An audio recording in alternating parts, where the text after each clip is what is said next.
right, welcome to a new episode of Piecing It Together, the podcast where we take a look at a new movie and try to figure out what movies inspired it.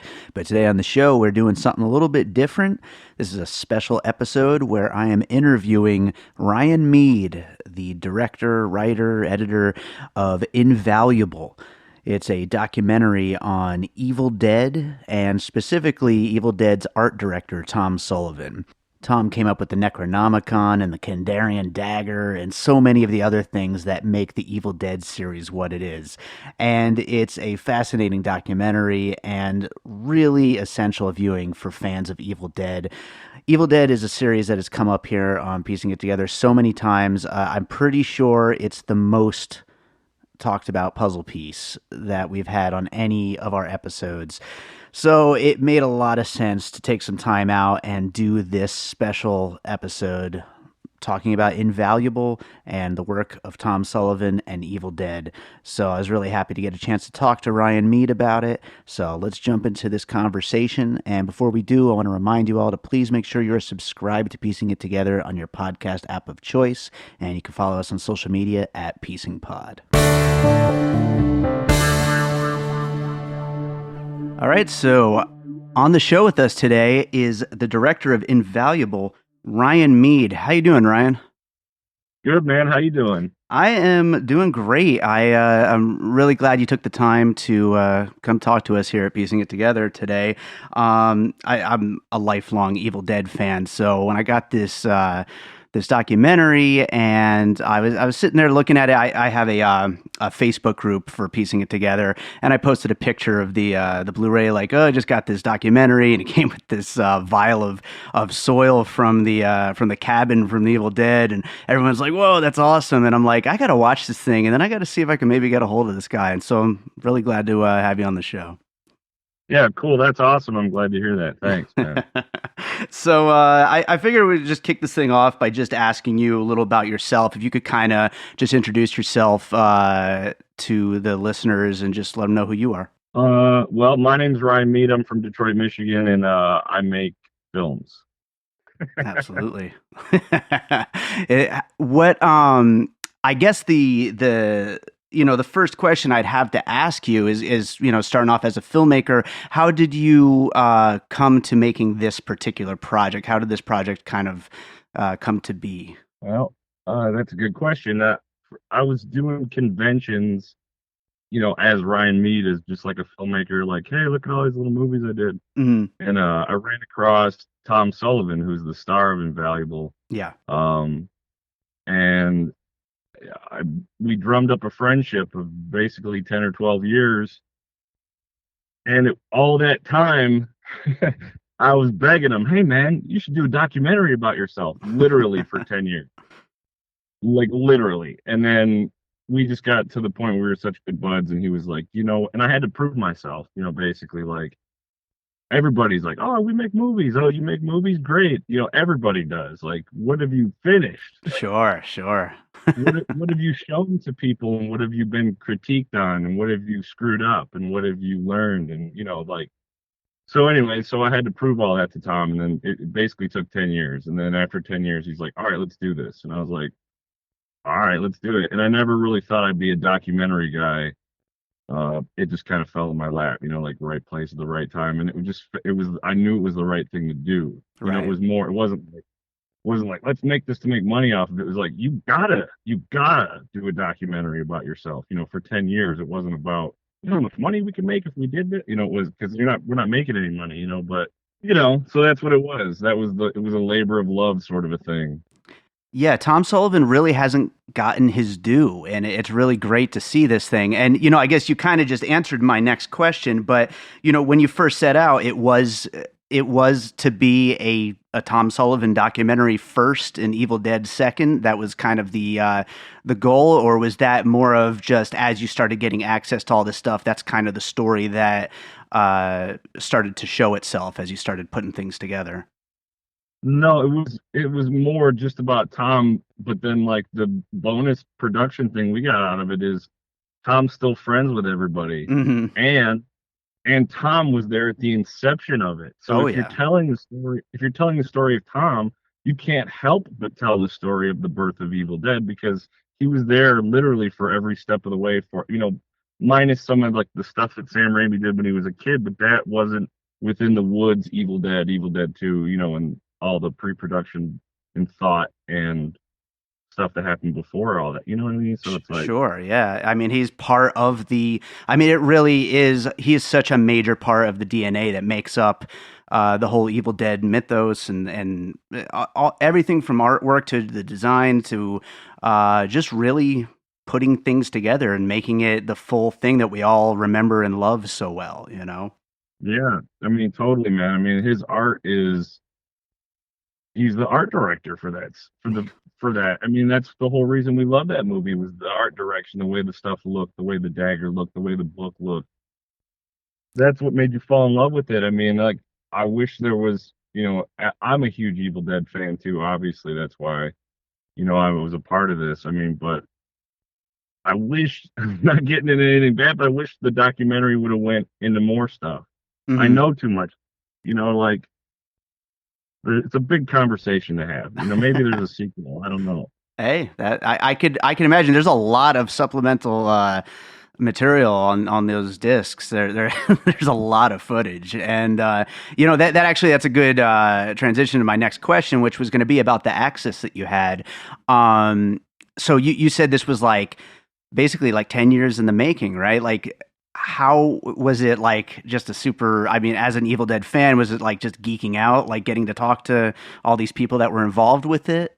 Yeah, it was crazy, and like the adventure of it was, after we were like, it's cool to meet Bruce, and yeah, that was cool, and he took me out to dinner and stuff with a bunch of friends and people and stuff. It was great, but going to like the original basement Hmm. that was in Evil Dead, and going to that guy's house and knocking on the door and having him not a single clue to what Evil Dead was, and being like, "Hey, buddy, can we look at your basement?" and convincing him to let us go down there eventually, because he lived in the area where Tom lived. Right. Um, and he has kids and stuff like that. And so there was a level of trust. Like, if I let you in this basement and you're going to put this in a movie, can I trust that you won't give my address out to people? And so that's real. He's like, I got kids. Like, I don't want a million people coming to this house. Right, I right. got two daughters. And I'm a country folk. So you folks in your black t-shirts coming around my house with your cameras, you liable to get shot. So uh you know there was a whole lot of trust, which felt really good. Like we were holding like the Ark of the Covenant in our footage. You know what I mean? Like that's what I felt like. It's funny. I just went on a trip back to the town that I grew up in, and I tried to go see the house that I grew up in, and nope, they wouldn't let me. But you got to go into a stranger's And then creepy basement. right, and they have every right to tell you that too. They have every right to say no. So and we were just really lucky. Like, and the other house where they shot the stop motion meltdown is in Detroit, Hmm. and it's in a really bad part of Detroit. If you think 8 miles bad, try going to 6 miles. 2 miles worse, right? So it's like, so we go. I mean, that's just for people that aren't from Michigan to get a generalization of it, but it was a bad part of town, and me and Tom show up, and we're like, we want to shoot your basement and your garage because the garage is the screen use slats that you see when as the head falls down, and in the basement they did all the pickup shots and stop motion meltdown stuff. And so there's a young black kid living in the house, and he's like, "How do I know you're not the police?" Right. I could just imagine that conversation. You want to film my what? You want to film my house? Deadites? What? So we got to do that, so it was like a whole level of like breaking ground. Like we'd been places that no fan had ever, no there's stuff in this documentary guaranteed you've never seen and probably never will see in any other documentary about this sort of subject ever. I mean, I'm Yeah. sure there'll be other docs eventually, but no one's gonna like I know it. I'm not saying it to be pompous or anything. You're just not gonna get it. This is it. Yeah, well, I mean, as a lifelong Evil Dead fan, I mean, there's been so many, revisions of the DVDs and Blu-rays and all that, and so you always get all these different supplemental materials. And yeah, I mean, there's so much new on this. It's pretty wild. There's a lot of things I didn't know, and I mean, there's certain things that maybe I had seen in bits and pieces here and there, but I certainly didn't, remember. It's been a long time. I usually watch those things one and done. But like one thing in particular that stood out that I was really interested in was Tom's original creature designs that were more based on the forest creatures, which I thought was Yeah, really like cool. the owl and the snake and the and speaking of that, the if you here's a tidbit of fun fact stuff. The Book of the Dead was actually 6 times the size of what it is in the movie. It was a huge thing, and Tom still has it, and it was made out of like latex and shit, and so it's like 30 years old, and it's just like you don't want to touch it because you'll never get it off your fingers. You know what I mean? And Right. he's Yeah. got it up in the shit, and he's like, "See that giant Book of the Dead?" It's like, yeah, like that's what we were gonna use. That's what it was gonna be, and I was like, "Oh Jesus!" That probably So would have made the effect shots even harder, like trying to make that thing fly around and whatnot. you know, but yeah, that went with like with all the nature stuff when it was like the nature, the bird, the owl, the snake, and the beast. So Yeah. So, how did Tom feel about everything? Like, did he feel like obviously Evil Dead being a major focus of the documentary, did he feel like you gave an overall of his entire career? Because I mean, it was interesting to see all of the other stuff that he's done. I mean, no, he's had man, he's had a great career. there was so much stuff that I wanted to get into that he wouldn't let me. Yeah. Yeah, that's what I'm saying. I'm like there it just was it there was a little bit of struggle between me being his friend and wanting artistic license to say a certain thing, and then me being his friend and him being the subject. Right, right. And so I was real. We treated everything with the best of intentions. That's why we got everything that we did. We were just so pure and cool about everything. So I treated that the same way. But I'm not. Well, I won't regret saying that. Dude, there was so much more that we should have got into, and it would have just been like. That's why I said there's a sequel. Sure, yeah.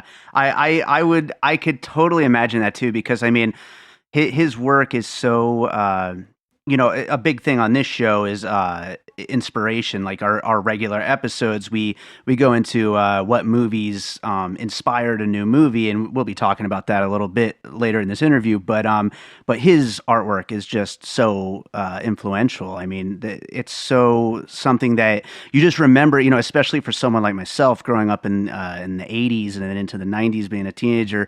You see that kind of artwork and the Cthulhu stuff and all that, and it's just so cool. Yeah, Yeah, it's just yeah, wild. definitely. His artwork is definitely, but it goes down in history as the stuff that made those movies what they are. Yeah.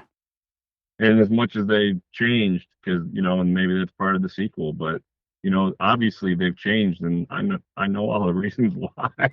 There's reasons why things happen. Okay, so like the things have changed. It's like, what are those reasons, and how do I feel about those? You know what I mean? It's like I thought that should have been in there too, but You got me sold on the sequel already, I'll tell you that much. I know, right? So yeah, I want to talk about Evil Dead a little bit. You know, first of all, what do you think? Obviously you're a huge fan, I'm a huge fan. What do you think it is about Evil Dead that has, captured people's imaginations and like made it such a beloved classic? I think it was a combination between Sam's insert style, like everything was like an insert, everything was like a close up, or it was like just different. It was he moved stuff different, like obviously Sam has a style that kind of came out later on or whatever, a little bit more polished, but it was still there. I mean, so Sam's eye and Tom's art, Hmm. period. Boom. And Bruce. I mean, of course, Bruce, And but Bruce, yeah. Bruce was really just like fodder for the first one. He wasn't Bruce of the second one. He was just fodder, you Yeah. know. Absolutely. Well, I guess that's a good add-on question. Are you an Evil Dead or Evil Dead 2 guy? Oh, well, I mean, what got me first, you know, growing up was Evil Dead 2. So Hmm. that's what hit me first. And then when I got into and I got quickly into Evil Dead, and then when I got into Evil Dead, um, we're from the same area. My mom went to school with Hal's sister, and my mom was actually at the premiere of Book of the Dead at the Redford Theater, and she Oh, didn't wow. know it. So when I was watching Evil Dead, she's like, "I've seen this movie," and I go, "We've never watched this. We used to watch horror movies together." I said, "We never watched this movie together." She goes, "I know, but I've seen it." And I go, "You've never fucking seen this because we never watched it." She's like, "No, no, I've seen it." And then like later it came out. She's like, "It was called something else." I go, "You got to be kidding me!" No, I went with your dad. She lived right by the Redford Theater at the time, so. But so we're connected. You know what I mean? It all feels Nice. like, it just feels like family. Mom was into some cool stuff, that's for sure. um, so yeah, I wanted to talk a little bit because, like I said, the main theme of our show is looking at the things that inspired a new movie. And so I was wondering, after all these conversations you had with Tom and some of the other people involved with Evil Dead, what do you think? I have a list of a few examples, but what do you think are some of the major influences on both Sam Raimi directing and writing, but also with Tom and his artwork? Oh, well, Frazetta was a huge influence for Tom. Frank Frazetta, the artist. Hmm. Um, Tom did stop motion movies and was in the stop motion movies and Super 8, and Sam's obvious influences, were like the Three Stooges. I also think Orson Welles, Mm, um, and just those movies at the time. Like you got to think about kind of what they were watching. Spielberg was a big influence too, I believe. Was what was happening then. sure. Um, I know for a fact that, like, for an example, like I think what they were trying to, what was the shot in Evil Dead where Ellen's looking for the keys, they fall on the floor, Mm, and she's out to grab them, and Bruce grabs her hand. yeah. I think Tom said that was a shot directly ripped off from Carpenter's Halloween. And only after they were filming and they went out to go watch Halloween at the theater did they come back and Sam was like, "Okay, we're gonna do this." Nice. That's awesome. Yeah, I mean that's the thing, and a big thing about that is being inspired by and ripping off. I mean, are two there's a thin line, but it's like it's what movie making is all about. I mean, is finding things that you love and doing those things, and a lot of times the things you love come from classic things that have come before you. Right, but I mean, also making it work. I mean, you could sit there and do a shot by shot. You could take let's just say Taxi Driver is a great movie, right? It's like, oh, it's a classic. All right, let's take it shot by shot. Just change all the characters and make a new movie, and it's guaranteed to work. Right? It worked before. There's no guarantee that's going to work. That's like, you're just setting yourself up. Yeah, you can take stuff here and there. It's a Exactly. weird realm. It's a really weird realm.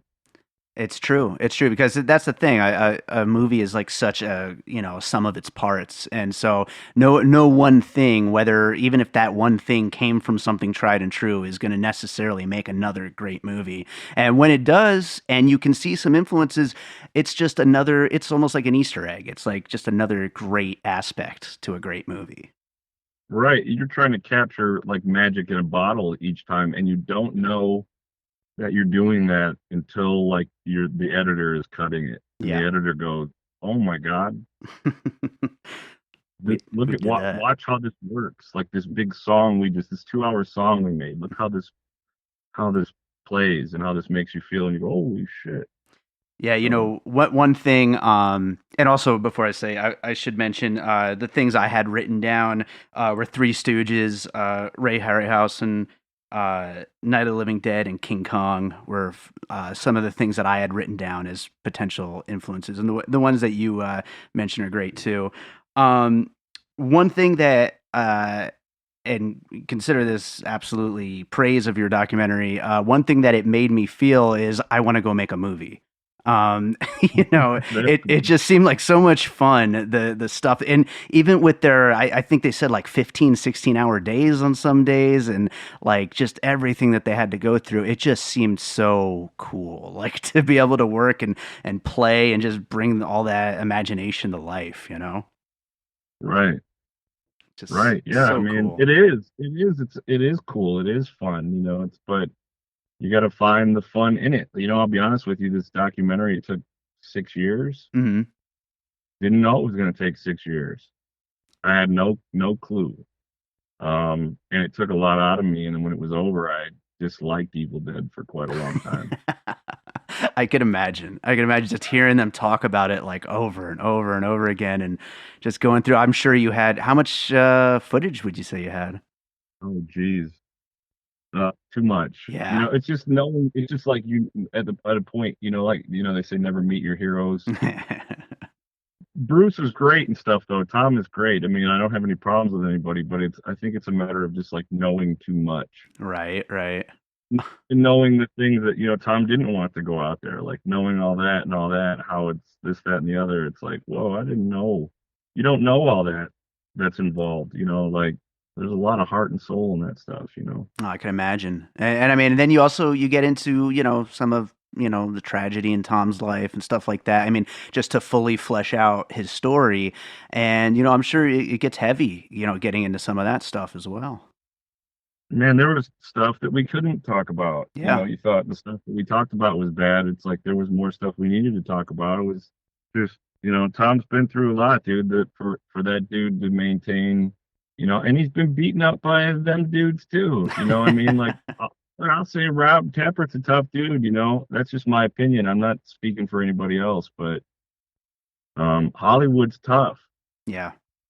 and if you're not a Hollywood guy, it's gonna be tough on you. Yeah. And so that's a fact.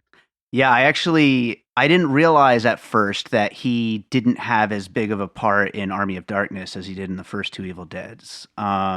And when I realized that, and while I was watching, and I was like, oh man, because like there's so much of his style in there, but you just kind of want him to be a part of everything.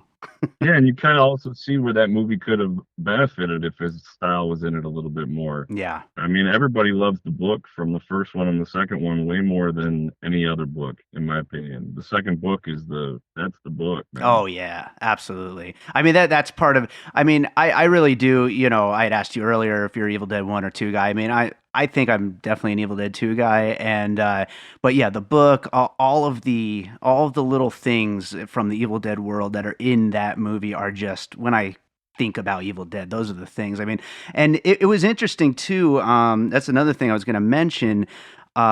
Once they got onto Evil Dead 2 in the documentary, it was wild just to see, even though it's still a relatively small budget, just how much more advanced things got as they were building all the stop motion and all that kind of stuff. It was pretty wild. Yeah, how many? There was so much stuff that they were able to give it out to different departments. That's why there's so many people at different art departments that worked on the film. Yeah, There was so much to do. absolutely. Yeah, no, it's quite interesting to see everything that went into some of those the creatures, the even just like little bits of art design and whatnot. It's pretty cool, and it's cool to see all the stuff that they still have, like how he had the necklace, and like there's just everybody has their little pieces. I think it was it Bruce's brother or was it Tom's brother that has the keys from Evil Dead Yeah, 1? yeah. Don Campbell, Bruce's brother, still got the shotgun, which he sawed off, and which he Nice. regrets. He doesn't know why. He's like, "Oh, I sawed it off and made it shorter." And yeah, he still got the keys. That's so cool. That's awesome. Um, so yeah, so earlier we were talking about some of the movies that influenced Evil Dead. I wanted to talk a little bit also about films that have been influenced by Evil Dead and Tom's work. Obviously within the world of horror, you have things like Dead Alive and Shaun of the Dead. Then going into stuff like Cabin Fever, Buffy the Vampire Slayer, and also like countless video games that I think, especially Tom's work, have influenced. I was wondering if you could talk a little about how you feel Evil Dead's influence has spread over other movies and media. How Evil Dead 2 influences? Evil Dead in general, the whole series. Well, gee, I don't know. I was thinking about that while you were talking about it, and I don't. Maybe I mean, I don't know any movies that I've seen a Evil Dead, reference to. I remember being a kid and watching Animaniacs and seeing Evil Dead 2 on the shelf in the cartoon when they run by like a shelf of movies. There was an Evil Dead 2. And so I always knew like it was, and then there was a band called Skinny Puppy that did like that song Oh yeah. with all the Evil Dead 2 clips. And I bought that. I wasn't a Skinny Puppy fan, but I bought that record, at the time. And it's like, and so I kind of knew it was like a niche thing. Sure. And I wasn't really sure that I was seeing anybody that I can even think of now. I mean, sure, Cabin Fever and stuff like that later on, and Cabin in the Woods or whatever, and all that Hmm. shit. Okay, fine, but that's like 20 years later. I mean, that has something to say about the generations. Is that that generation wasn't ripping anybody out. I mean, they were, but they weren't. You know what I mean? They were coming up with an original idea. Yeah, yeah, it had never been done. Or trying to. And I think everyone kind of stopped trying to come up with original ideas at a certain point. Mm.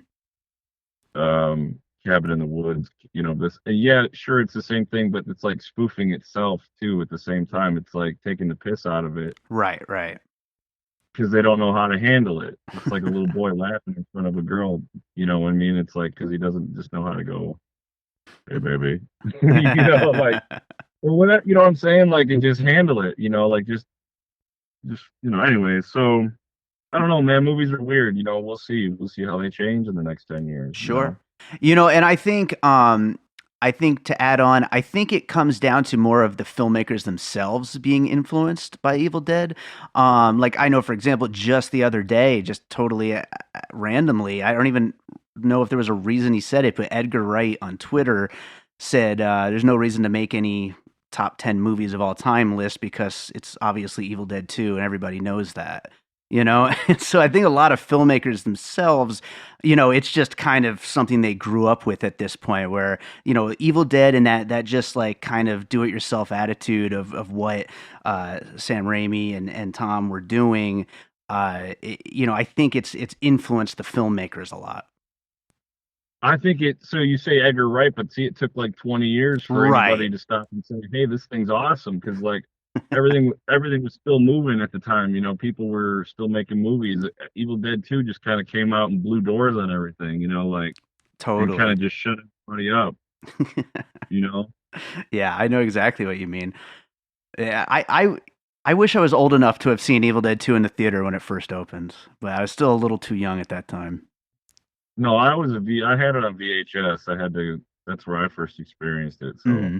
Yeah, I saw Army of Darkness opening weekend with my dad, and I didn't even know it was the third in a series. And then somehow right. or another, he found out that this was actually the third one.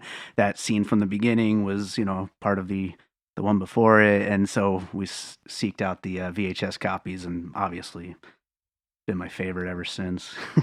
Right. Right. Yeah. Well, yeah, right on. So I got a couple more questions for you. And before I Right. get on to any of that, I just wanted to ask you, just are there any other, you know, anything specifically from the process of making everything that was just like a particularly interesting story you'd want to share, like something that was like really funny or something that was just really like surprised you or something like that. All right, I got one for you. Okay, you ready? Sure. Okay, so we go to the stop motion meltdown house, which is off of 6 Mile and in nice old Detroit, in a nice little neighborhood there. And we roll up. We want to film the garage and the basement because the stop motion meltdown stuff all happened at that house. It's Bart Pierce's old house. It's now in a really rough neighborhood with like pit bulls, wild pit bulls on either side. I mean, it was pretty crazy. Like it was tough, seriously. So we pull up. Here's me and Tom. two white guys pull up. We get out. I'm a little bit younger than Tom. Tom's like in his 60s, whatever. Here we are. We're like, hey, buddies, can we film your? I had left a note. Okay, actually, I went to the house and left a note like the week before Mm. with my phone, or didn't hear anything.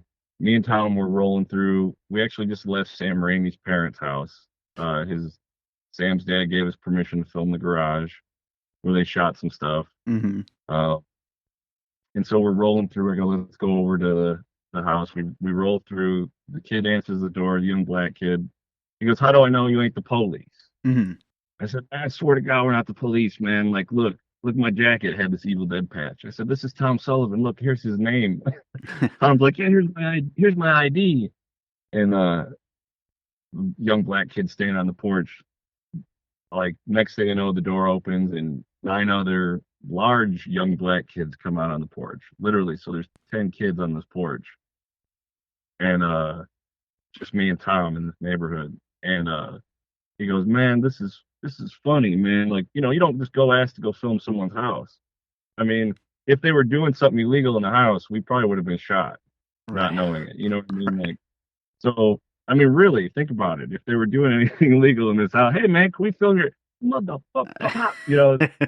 All right. So this is Detroit. So they go, how do we know you ain't the police? I swear to God, they had a blunt, and he goes, here, hit you guys smoke this blunt, and it'll prove you ain't the police. All right.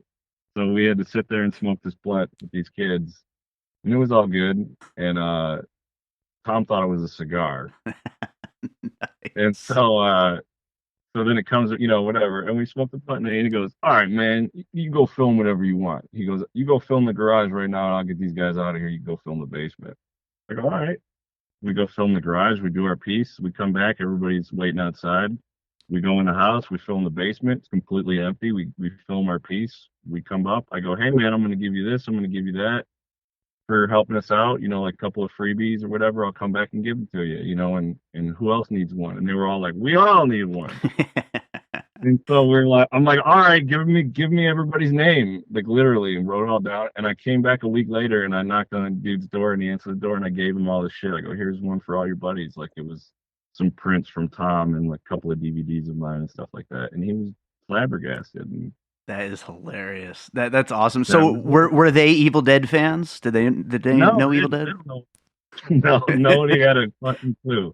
Everybody living in these houses that these movies were shot don't have a fucking clue what Evil Dead is. I bet So they'd love it though. I bet they'd love Ash. He is he's such a character. I mean, he can. I think anybody would love him. well, the kid who lives at the house where the basement's at, we brought him a copy of Evil Dead. Yeah. We showed up a few times, and we first time we showed up, here's a copy of Evil Dead. Maybe you should look at it. We come back. He's like, man, the basement's virtually untouched after 30 years. There's even still like a blood stain on some of the rocks, and so he's like, man, it's the same handrail. It's this. I mean, we're like, yeah, he's like, I had no idea. That's my basement. Like, I'm like, yeah, He's never pretty going down crazy. there again. That's for sure. Yeah, it's kind of funny. Oh, that's hilarious. That's so funny. So, one other question I wanted to ask you about the documentary is the dirt that came with it. Um, Yeah. do you guys just have like a bucket of dirt just like sitting there for when No. you do represses, or what's happening there? So we went down there and we went everywhere, right? We went to one of the places was the actual cabin location in which we got permission from the right people and we did it legally. And we went down there and we asked about taking dirt and they said yes. And so we went down, we walked, it's a half a mile walk down a hill with a 5 gallon bucket. And I got in the hole where the cellar hole was and I dug out a bunch of dirt Hmm. and I put it in a 5 gallon bucket. I filled a whole 5 gallon bucket full of dirt, right? Now, I didn't think about having to walk back up the half a mile hill Uh, with a 5 gallon bucket full of dirt. oh man, you're working for your art. That's what it comes down Yeah, to. but that's what I did, and we took the dirt and we knew, I, I've had the dirt for 5 years. So it's like, I had no idea what I was going to do with it. I just knew that we stopped at Home Depot. There was a bucket and I might as well fill the bucket because that's what I have, I don't know. So that's what I did. Yeah. So it's actual dirt. Everyone's like, I want a COA. And I was like, no, because I don't want you to resell it. It's not about trying to sell it. I wasn't trying to make a profit off of it. It was my dirt. Sure. Yeah. It's more like, hey, you bought the movie. I appreciate it. Here's this dirt that we got during the filming of the movie. It's an absolutely essential bonus material to have for an Evil Dead fan. So I'm glad that I have a copy now. Um, Yeah. so I think that about does it for talking about this thing. What's Cool. next for you now that you've got this thing out there and people are watching it and everything? What are you doing now? Well, there was a couple documentaries that are supposed to jump off, like just based off of, hey, we love what you did with Invaluable. Like, cause I produced it, I shot it, I edited it, I Yeah. put some of the music, I did everything, right? So they're like, will you do that for this? It's like, yeah, I'd love to. And then I want to do one for Nubbins is one I want to do one for. I met Jason Guy at a convention who owns Nubbins, and I thought we could do like an Invaluable for Nubbins. But at the same time, I want to get back into like regular features too, and I have a horror movie that I'm shooting in Pontiac, Michigan, in a couple of months about a man rapist. It's a true story. A guy that raped dudes in 1983 in Pontiac. So Wow, that sounds like it would go over well at like the midnight screenings and stuff like that. spooky. Yeah. Right on, man. So yeah, I just want to thank you again for making the time to talk here. And where can people find the Blu-ray and your work? Oh man, I don't know. Find it on Facebook. It's all kind of word of mouth. I Yeah. mean, I'm not. No one's really trying to push super super hard, to get it out there. We didn't do festivals or anything, so I don't know. Find it on Facebook. There's instructions on how to order. The page is, called Invaluable. It's got a Book of the Dead picture for the profile picture, and my name's Ryan Meade. You can find me on there too, and sure you can find it. Facebook's pretty clever. I'll help. I'll help direct them a little bit, just to make sure they find Pretty, it. Right on, man. Well, again, thanks for being here, and all the success with your new projects. Thanks, Dave. I appreciate it, man.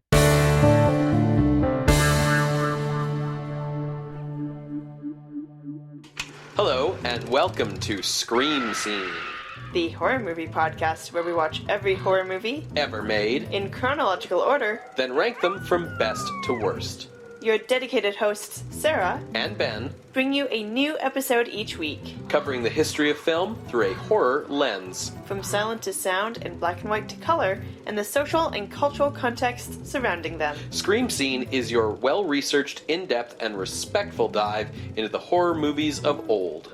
Join us, creatures of the night, by subscribing to Scream Scene on iTunes. And visit our website, screamscenepodcast.tumblr.com. You'll be dying to subscribe.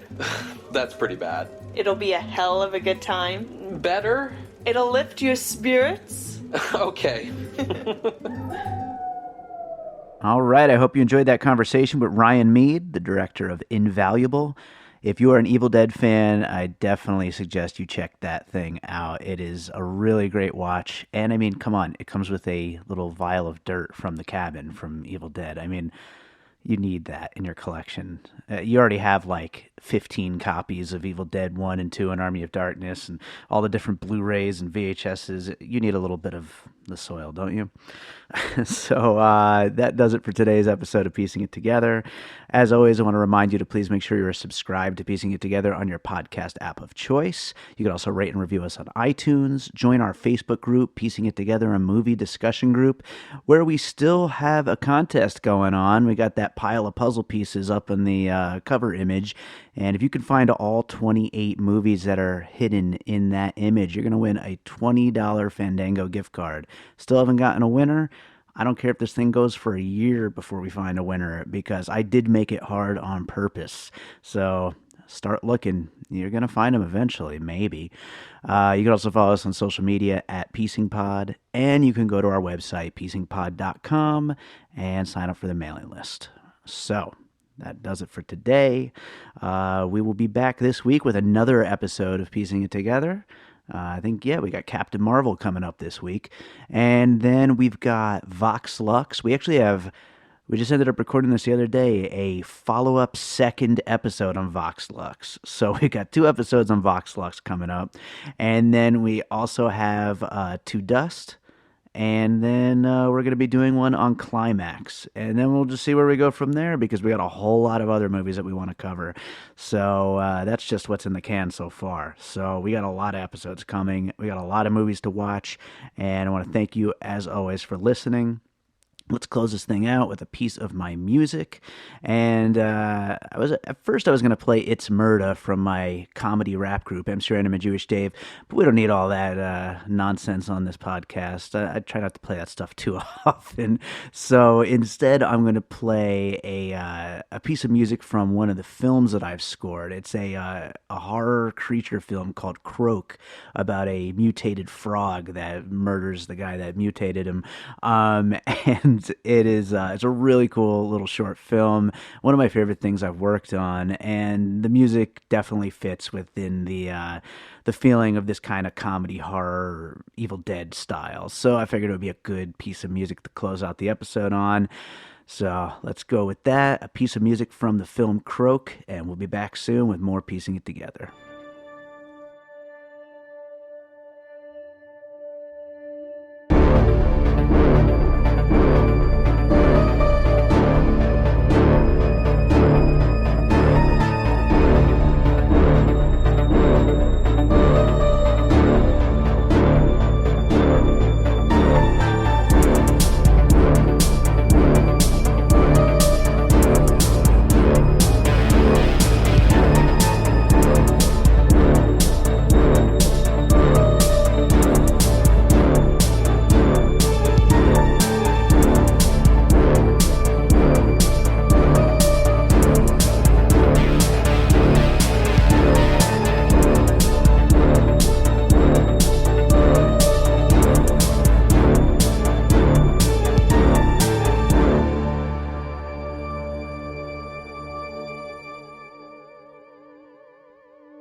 And all points west.